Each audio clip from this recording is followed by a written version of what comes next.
Seja bem-vindo a mais um vídeo. Meu nome é Alexandre Siqueira. Nesse vídeo a gente vai conversar um pouco sobre as ações do Banco do Brasil, que nesse ano caíram mais de 23%, né? No dia 1º de agosto de 2025, né? Saiu a notícia ali, o relatório de análise do BTG Pactual, basicamente revisando ali o preço-alvo das ações, e a ação chegou a cair mais de 6, 7% nesse dia, e a gente vai falar um pouco sobre esse relatório e um relatório também que foi divulgado pelos analistas da XP, beleza?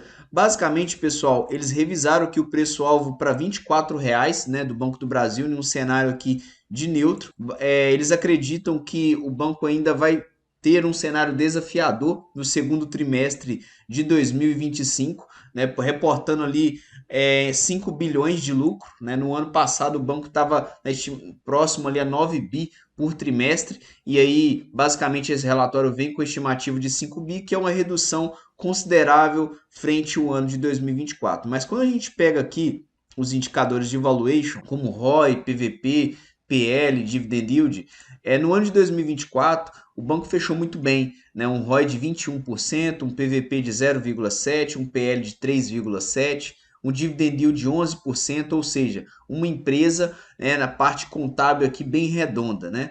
Quando a gente olha as projeções, as estimativas para 2025, esse ROI ele já cai bastante, né? E o que é esse ROI? Basicamente é o retorno sobre o patrimônio líquido. Enquanto aqui em 2024 a gente estava com um retorno de 21%, a estimativa é que esse retorno caia para 12,5%. E o que isso quer dizer quando a gente fala em números, né?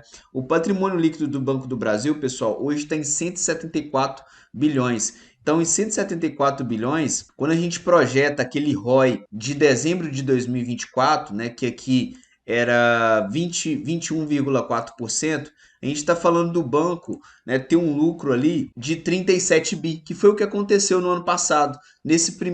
No quarto trimestre do ano passado, foi divulgado o guidance para esse ano, estava em volta de 37 a 40 bilhões de lucro, que é justamente mantendo esse ROI aqui de 21.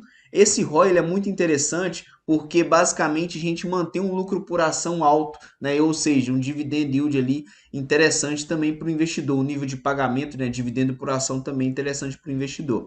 Quando a gente faz essa mesma conta com estimativa aqui nesse ROI de 12,5%, a gente está falando de uma queda do lucro de 37 bilhões para 21, né? Então, uma queda de 37 para 21 bi. Né? Então, o lucro por ação ele cai bastante com isso, né? Basicamente, eles colocaram aqui um lucro por ação de 1,10 contra 2,65 no ano passado. E isso aí acaba penalizando aquele investidor que busca investir no banco justamente por seu histórico de pagamento de dividendo. Qual que é o ponto interessante disso aqui? Quando a gente olha historicamente o Banco do Brasil, a última vez que ele teve um prejuízo foi em 1996. Então, assim, esse é o momento onde o banco ele realmente está sofrendo, mas quando a gente pega aí nos últimos 20, 30 anos, né, o banco ele já passou por diversos cenários e se recuperou. Então, para o investidor de Banco do Brasil, isso aqui pode ser uma oportunidade bem interessante.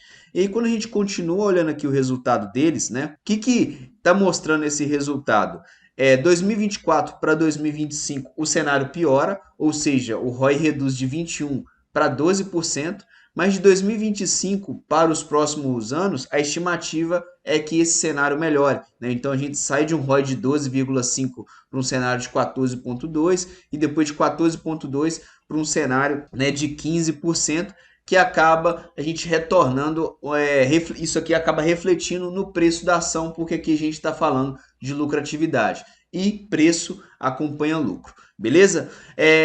Já na XP, eles também, né, fizeram aqui algumas ponderações, ajustaram bem o resultado e para eles, né, a gente tem aqui um ROI de 13,8, então um pouquinho mais otimista quando a gente olha as linhas do BTG Pactual. No 13,8, a gente está falando de um lucro, né, a empresa lucrar nesse ano, então a gente faz a mesma conta com o patrimônio líquido, então 24 bi, ou seja, talvez algo em torno de 21 bi, que é o que o BTG está falando, e a XP com 24 bi. De qualquer forma, essa lucratividade é bem abaixo do que o banco tinha reportado no final do ano passado, que era 37 a 40 bilhões.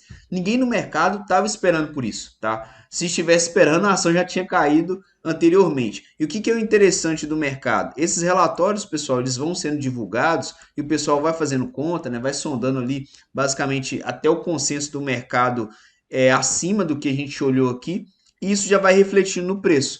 Então, quando o resultado definitivamente, né, ele sair ali, o resultado dia 13 ou dia 14 do 8 ele sai, pode ser que a gente não tenha tanto impacto na ação, a não ser que o resultado reportado venha ainda pior do que a gente está vendo aqui sendo divulgado pelo BTG e pela XP, tá? Então esse é um ponto positivo, que o mercado ele já vai precificando a expectativa, né, dos analistas aqui. Mas de qualquer forma, quando a gente olha também a XP, qual que é a projeção? Piora no curto prazo, então a gente tem um ROI pior no curto prazo aqui, e depois ele começa a melhorar em 2026, 27 e 28. Ou seja, o que o mercado está falando? A expectativa é que o ROI do Banco do Brasil para 2025 seja um dos piores, né, nos últimos, acredito eu, nos últimos 5 anos. Vamos ver quando que ele teve ali um ROI por volta de 13%. Então isso foi em 2020, né? 13 a 14%, algo em torno de 2020, 21, aqui em 2016, foi justamente onde o banco estava sofrendo bastante ali, patinando em termos de cotação, tá?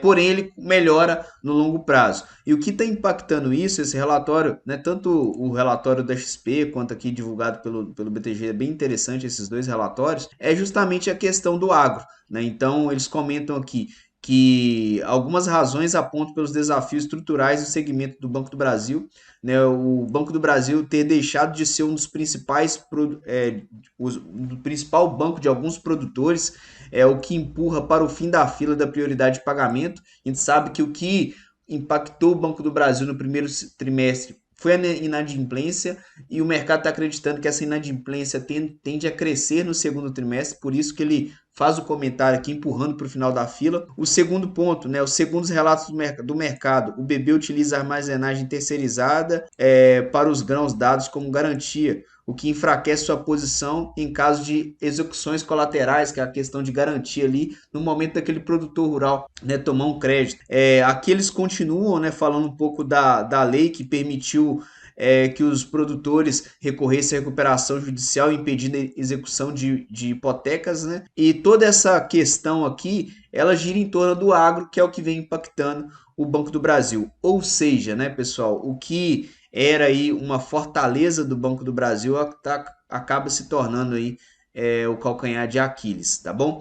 Pessoal, então eu fico por aqui, né? Espero ter esclarecido bem aí o porquê que a cotação do Banco do Brasil caiu bastante nos últimos meses, tá? Continue acompanhando aqui o canal, deixe seu comentário, se inscreva, grande abraço e valeu!